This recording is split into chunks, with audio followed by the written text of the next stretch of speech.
kurakarira abantu gutinda usenga. Muri rigenge ngo genda neza witonze utwaye amabanga y'Imana, genda neza witonze. Abafite uyu mwana bahise bahindura ingendo. Reka avuga abwirijwe nawe, reka umwuka wawe wera yurukire muri we, reka imbaraga zawe zikorere muri we. Icyo twamaganye n'imyuka mibi izina rya Yesu, ibitero by'abadayimoni ibyo aribyo byose, abadayimoni barangaza abantu, abasinziriza abantu, abadayimoni bateza umutekano uburyo ubwo aribwo bwose, iyo myuka mibi yose turayiheje mu izina ryawe Yesu. Reka umwuka wera ategeke kandaganze uburinzi bwawe butobonekeho muri byose. Turakoze Yesu, amen.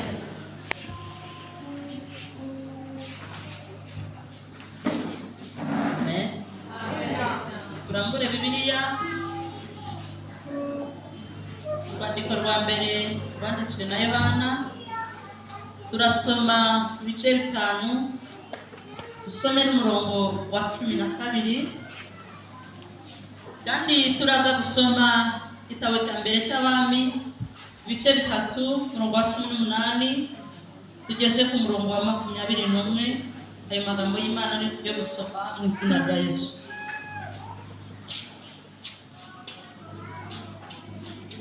Urwandiko rwa mbere rwanditswe na Yohana, umurongo ibice 5 umurongo wa 12, aravuze ngo ufite umwana niwe ufite ubwo bugingo, naho udafite umwana w'Imana nta bugingo afite.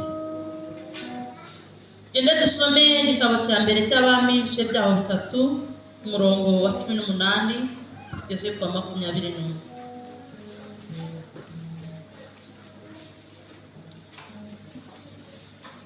Some mu izina rya Yesu. Aranditse ngo maze iminsi 3 mbyaye, uyu mugore nawe abyara turi kumwe, nta mushyitsi wari kumwe natwe muri iyo nzu keretse twembi ubwacu.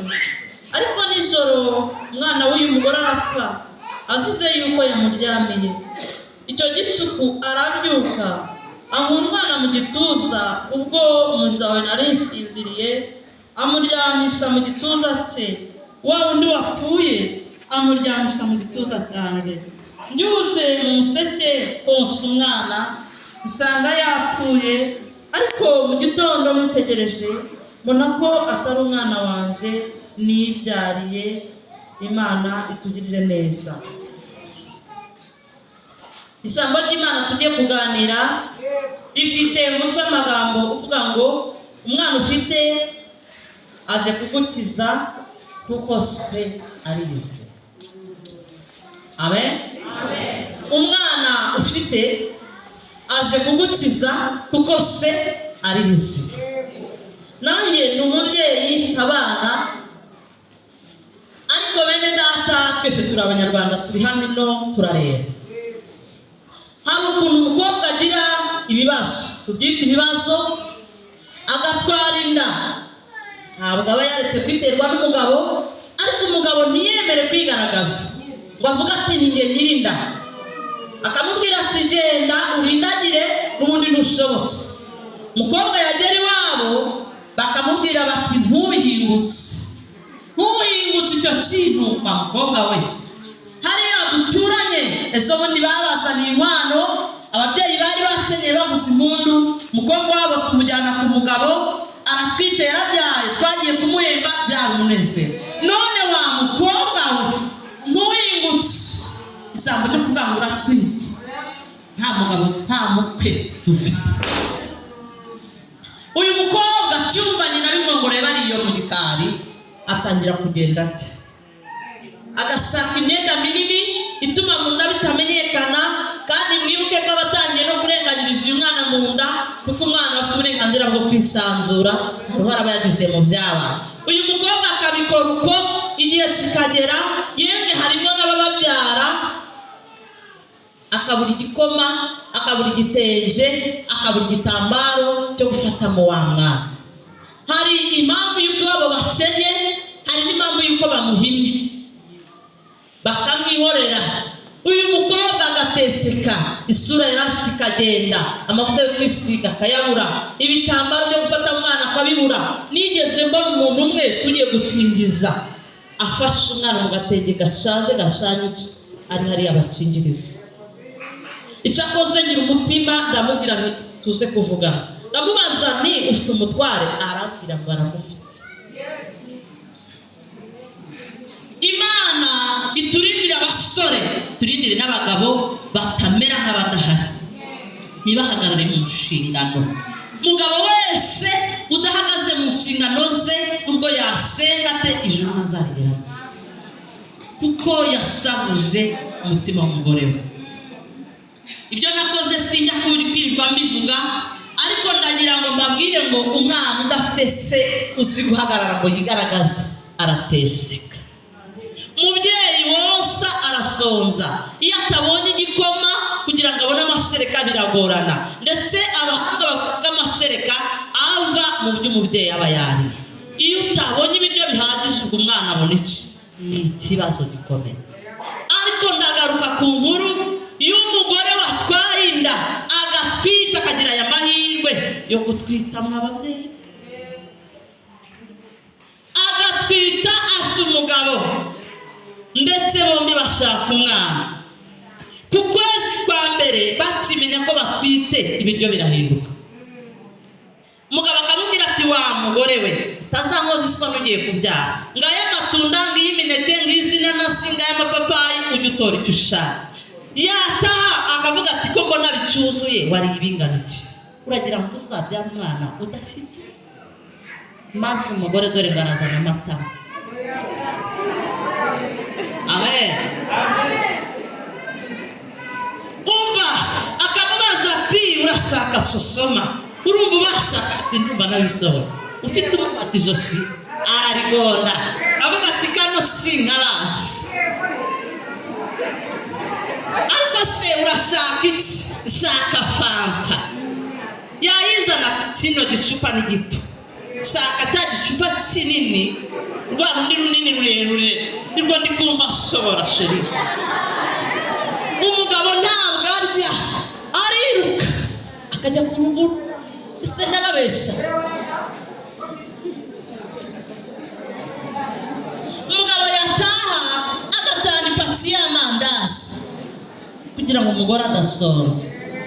Yashaka akagura n'amasambusa n'ibiraha, biterwa n'uko ku mufuka ahagaze, ariko ntataha ubusa umugore watwite. Ibyo byose mwibuke ko uwo mugore ashobora kubibona ataratwita, atarabibonaga. Impamvu ni ihe?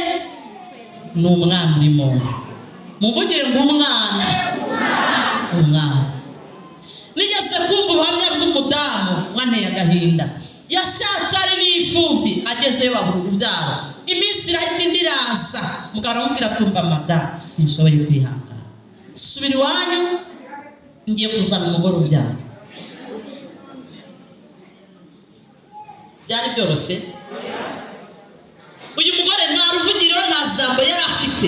Asubira iwabo, agezeyo abaho nabi, aratekereza ati nsubiye ku mugabo wanje, yenda mba umukozi wo mu rugo. Umugore ahageze asanga umugabo koko yazanye undi mugore. Umugabo aramaze atuje kugira utatinje kubakorera, kuko iwacu byanze. Erega hari n'igihe tuvuka ahantu habi, umutagira n'icyo kurya, wari umenyereye urugo, umugabo yahaga, none biraza. Aramubwira ati mbabarira, sinjye wabyiteye kutabyara, basi mba umukozi. Umugabo ati nta kibazo. Umugore aratangira areba mukeba we mu cyumba cye yararagamo kubera ko yabyaye. Umugore akajya ateka, gakomanga ku rugi, amazi yo koga yabonetse, muze mujye muri dushe. Umugore agakaranga, wa wundi utwita akavuga ati biranuka, subira mu ziko yego uteka ibindi biryoshye, ibi ntabwo birimo biryohera. Umugabo agahita avuga ati hute vuba, sa n'ibyo serashaka. Kubera iki? Yarabyaye. Uyu mwana afite agaciro. Amen. Haleluya. Ariko ndashimira Yesu ko uwo mugore bitarangiriye aho, yarasenze. Bwira mugenzi wawe mu makuba yawe ujye usenga.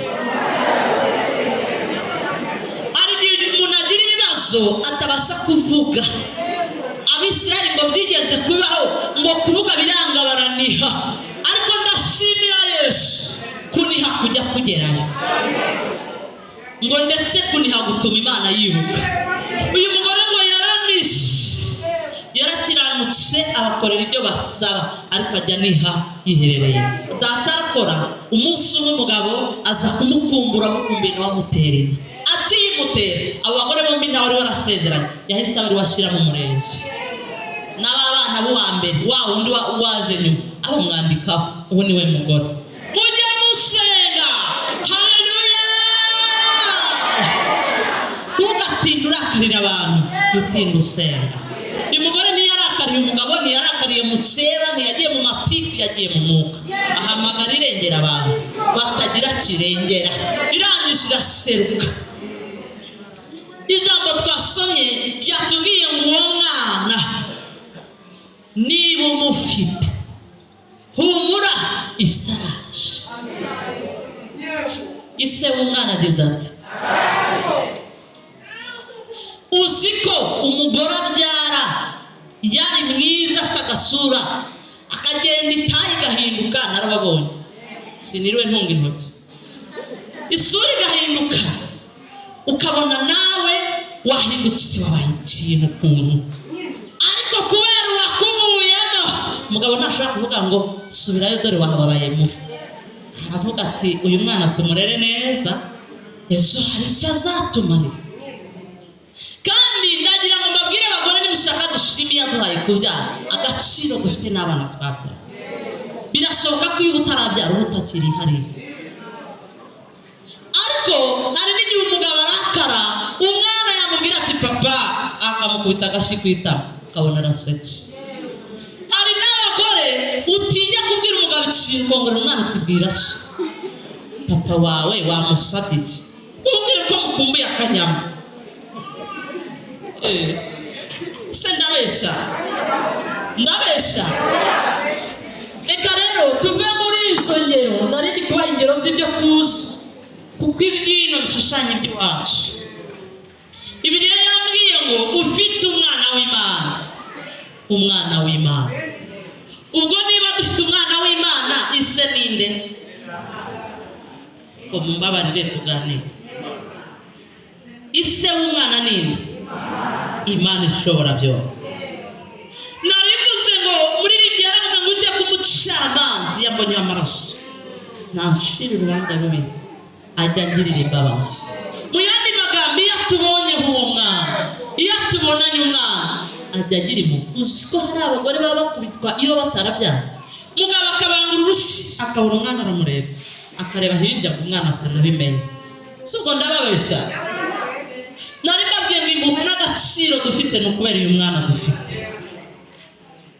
Kandi reka tuganire, iyo umuntu afite umwana agira agaciro no mu buzima busanzwe. Uretse ubu muco watakaye, ujya wumva abantu bavuga ati hagurukira umubyeyi yicara, mureke umubyeyi ajya mu modoka mbere. Umubyeyi yemwe bene da, Imana yaduha agaciro, iduha umwana wayo Yesu, kandi abamufite neza. Dufite agaciro kubera icyo dufite. Haleluya! Nari mbabwiye ngo Imana irakara yatubona n'umwana wayo ikigarura. Kandi nari mbabwiye ngo hari ibyo tudashobora gusaba duhabwa kubera umwana dufite, kuko umwana ajya n'ihiminiho kwa se. Bibiliya muri njye yaravuze ngo mfite umuntu mvugira imbere y'Imana, uwo nta wundi ni uwo mwana w'Imana ajya tuvugira. Mwibuke ko hari ibyo duhabwa tutanabisengeye, hari ibintu utabasha gusaba kumva bitashoboka, ariko uyu mwana ajya bidusaba, ukabona data arabiguhaye. Hari uwabibonye ngo agire gutya? Amen. Haleluya!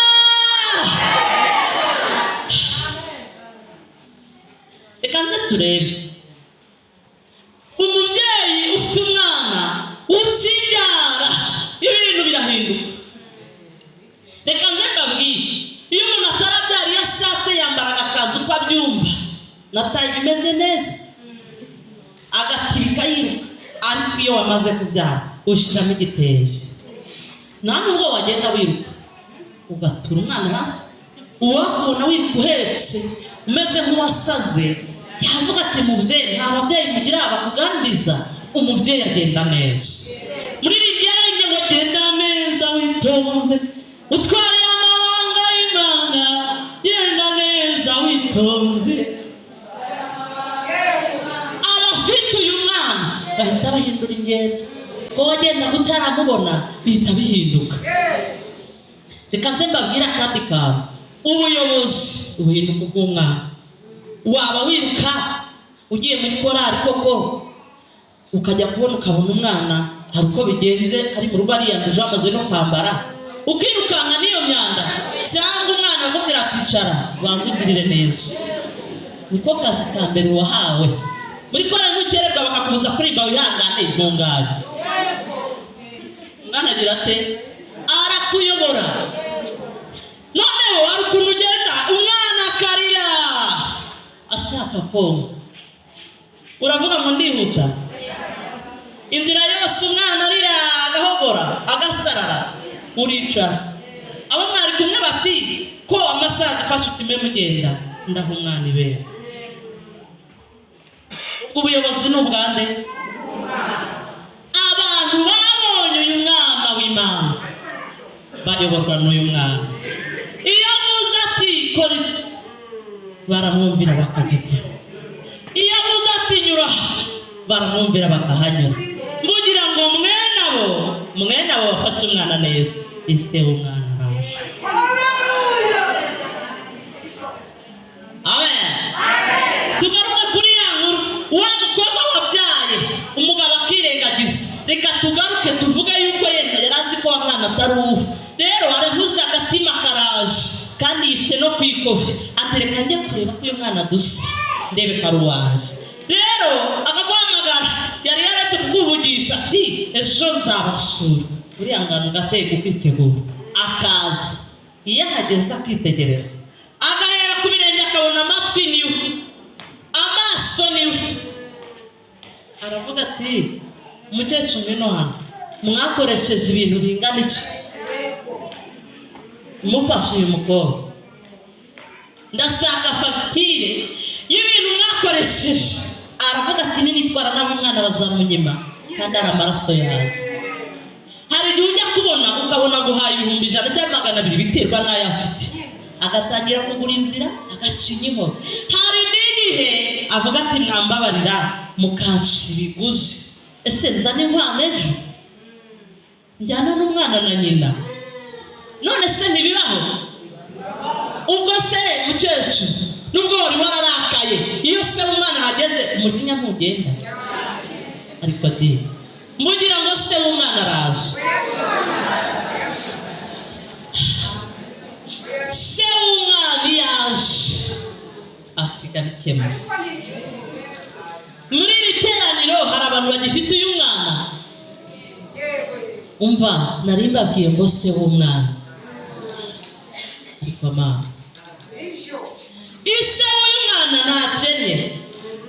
Nyine byarakaga iyo se w'umwana bakene. Ise w'umwana arashoboye, aravuze ngo aje kugufasha. Muri ibyo yararibye aravuga ngo mu gihe hagize icyaza kikanesha inzira yawe cyangwa kikanemerera muri uru rugendo, aravuga ngo uzaza uca uwo mugozi, uzaba ungoshye umutima, nezezwa no kubohoka nkabona uko ngukorera. Ise w'umwana araje. Ibyo bintu bibangamye byatuma utafata umwana neza, sigabikemo. Ntawe ufashijwe ngo atere haleluya.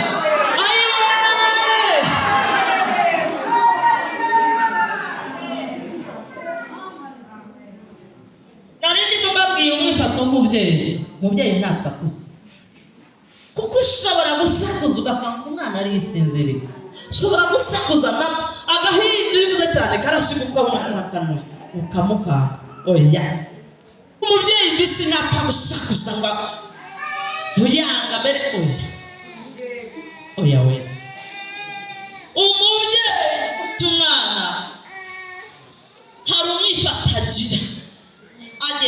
witonze nasakuza ukabonye yumvira ubuyobozi bw'umwana afite kandi umubyeyi ufite umwana ntahangayika kereka udafite umugabo ubwo murahari ufite umwana warabyaye kandi sarahari wara udasinziriye mu biti ubwira papa w'umwana ukamuha raporo y'ibikenewe ubundi ugasinzira ise w'umwana bagihari ese ndabeshya ntangiriye gutya hari abari bahangayitse bari muri iri teraniro kandi mufite umwana ufite se nimukomere amina haleluya nimukomere kuko se w'umwana arahari kandi nujya imbere ye ugifite umwana ntukajyana ubwoba ugenda uvuga uti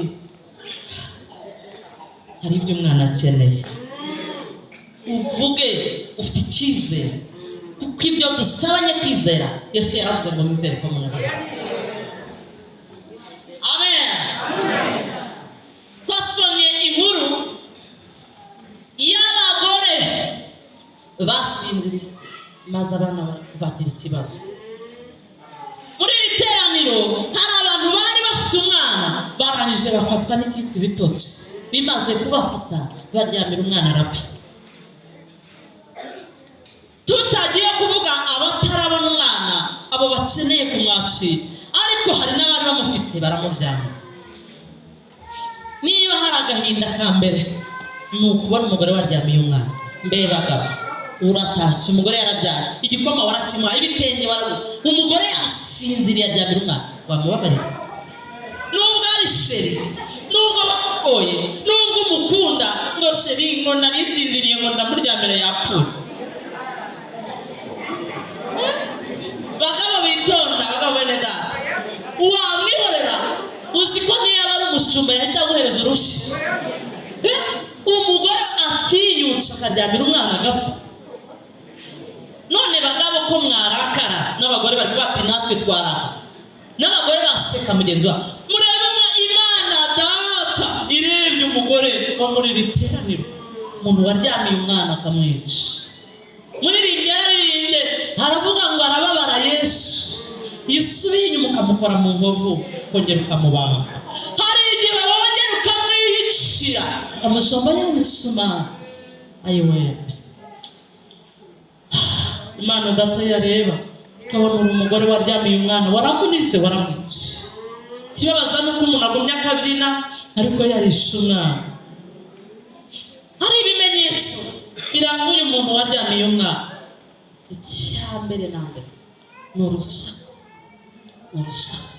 ukuntu Bibiliya yambwiye ni ukuvuga ngo abagore baje imbere y'umwami bafite ikibazo umugore aratangira ngo ngewe nari ndyamye ndasinzira ngo hanyuma uyu mugore twari twabyariye rimwe ngo yaze ankura umwana mu gituza kuko yari amaze kuryamira we arapfa ubundi se dushima uwarangaye bakamwiba umwana nawe ntacyo mushima mwe muramushima none se uwamuryamiye yaramuryamiye arapfa ariko akanguka mbere ajya mu gituza cy'umufite ari muzima arabumwaka amushyira mu gituza cye amushyiramo intumbi nyumvira wese tumushima iki barinde bajyana umwana muzima bagushyiraho intumbi ntumwumve nacyo ni agahinda Imana iturengere mu izina rya Yesu mba rero ikintu cyabaye umugore yaravuze umuzima ni wanjye wapfuye ni wawe undi nawe akaba bavugira rimwe reba urusaku rw'abagore barira bavugira rimwe umuzima ni wanjye wapfuye no umuzima ni bavugira rimwe umva rwo rusaku iyo umwana amaze gupfa urusaku rurakureba agakomye kose ushyira urushyi ku muntu agakomye kose ntutuma abantu basinzira haba muri korali urabavuya haba mu itorero uravuya ahantu hose umuntu wapfushije umwana wamaze kumuryamira agira urusaku rudashira Imana gutabara Imana igire ngo rero reka mbabwire ikibazo si nuko bishe ikibazo n'ibitotsi bagize turacyari kumwe bene data icyabanje ni ibitotsi bize umwe yica umwana undi bamuvanamo umwana muzima bashyiraho intumbi abo bose ni ibibazo, ariko ikibabaje cya mbere ni uko babanje bagira ibitotsi. Rero abantu bafite ibitotsi byo mu mwuka, hinga maze mbabwire ko habanje ibitotsi. Icya mbere kizakwereka umuntu ufite ibitotsi byo mu mwuka nta soni agira. Isoni, nta muntu usinzira ugira isoni. Muzabirebe, muzamuri mu masengesho umuntu ibitotsi bimufata bumva arasuza kandi ari mu bantu. Ababeshya se? None se ari kubikora ari maso? Umuntu ufite ibitotsi nta soni agira. Ushobora kuba uri mu iteraniro cyangwa muri korali ukumva umuntu arahagurutse avuze ikintu ugasigara bifashe ku munwa. Uyu ni we ubivuze? Ni ibitotsi. Ni ibitotsi bimuteye. Umuntu usinziriye ntagira isoni. Icya kabiri, umuntu usinziriye amenya aho igihe kigeze. Reka da, ibintu byose abona ari bisanzwe, abona ari bya bindi. Abandi baravuga bati dusenge, ati njye ndasinzira, ati nzajya guhinga. Umva ahorana impamvu ntamenya igihe aho kigeze. Ibitotsi nyine byaramwishe. Ikindi cya gatatu kiranga umuntu wishwe n'ibitotsi, arahubuka ukumva kubisikinaho cyangwa akanagikora. Muzanabire mu muntu usinziriye arahubuka. Uzi ko umuntu usinziriye yiyorosora akaba yakwambara n'ubusa. Uzi ko umuntu usinziriye arota akaba yatanga amakuru ye. Hari n'abakera twiga bajya bavuga ngo kurotesha. Umuntu usinziriye Imana iturinde. Petero yasinziriye, Yesu akabwira ati musenge bo bagasinzira, yaza agahita afata inkota akajya guca ugutwi. Umuntu ufite ibitotsi ntamenya urugamba rw'umwuka ngo arutandukanye n'urw'umubiri, byose azana inkota. Imana itabara. Petero impamvu yazanye iriya nkota ni ibitotsi yaravuyemo. Mwari muzi ko umuntu usinziriye adasonza. Iyo inzara imuriye ibitotsi byamugashe ntabwo ayumva kuko aba asinziriye. Muzi ko mu iteraniro hari abantu badasonzera Imana. Umuntu wafashwe n'ibitotsi ntasonza. Hari umuntu wicara kumva aranyotewe, nkumbuye bya bihe twagiraga, nkumbuye ijambo ririmo imbaraga, nkumbuye. Kuki ukiri maso? Umuntu usinziriye yumva ari bisanzwe, byose ahora bica amazi, abona ari bya bindi, nta nzara. Imana utwuzuze. Uzi ko umuntu usinziriye atumva. Uzi ko hari umuntu uhugura ese ukongera ntiyumve. Ntukamurenganye n'ibitotsi. Mana yanjye,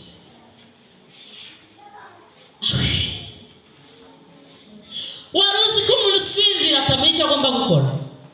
Uramubwiriza nabwo ugasunika n'ibitotsi. Ayiwe,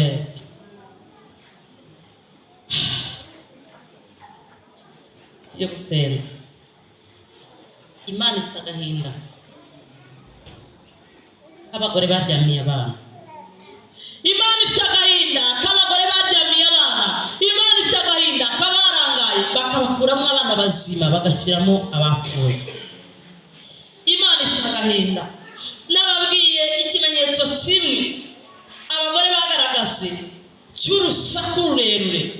Ntabwo nza gutinda njya gusobanura ibiranga abantu bapfushije abana, ariko bene data nawe ubwawe wabimenya, kuko ijambo rirambwira ngo nimwimenya. Nawe urabizi ko ibihe wagira utakibigira. Nawe urabizi ko nta kikigufasheho. Nawe urabizi. Ibimenyetso by'uko umuntu ufite ibitotsi birahagije, kuko niba ufite ibitotsi nta yandi makuru uririrwa ubaza ikiza. Umwana yaba agihari n'abantu bamukeneye nawe. Ayiwe Mana, tugiye gufata umwanya tubanze twinginga Imana, tuyihendahenda. Imana ibabazwe n'abantu basinziriye mu itorero. Imana ibabazwe n'abagore basinziriye mu ngo. Imana ibabajwe n'abagabo basinziriye mu ngo. Ingo nyinshi ziri gusenywa n'ibitotsi abantu bafite. Ikibabaje, abapagani barasenya n'abarokore bagasenya. Nta kindi kibazo kibiteye, bitewe n'ibitotsi byinshi abasenya. Bafashwe n'ibitotsi, mu rugo barahubuka kuko barasinziriye. nta soni bakigira kuko barasinziriye, ntibamenye igikwiye gukorwa kuko barasinziriye, ntibamenye igihe, ntibagisha inama umwuka wera.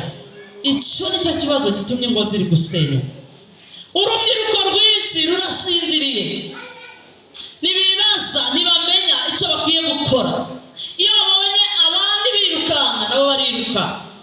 Niyo mpamvu abenshi bari kujya mu ngo bakazisenya bitamaze kabiri, kuko ntacyo bajyanyeyo, bagiye baramaze kwangirika. Ibitotsi byisha abantu, ibitotsi byisha abantu, ibitotsi byisha abantu.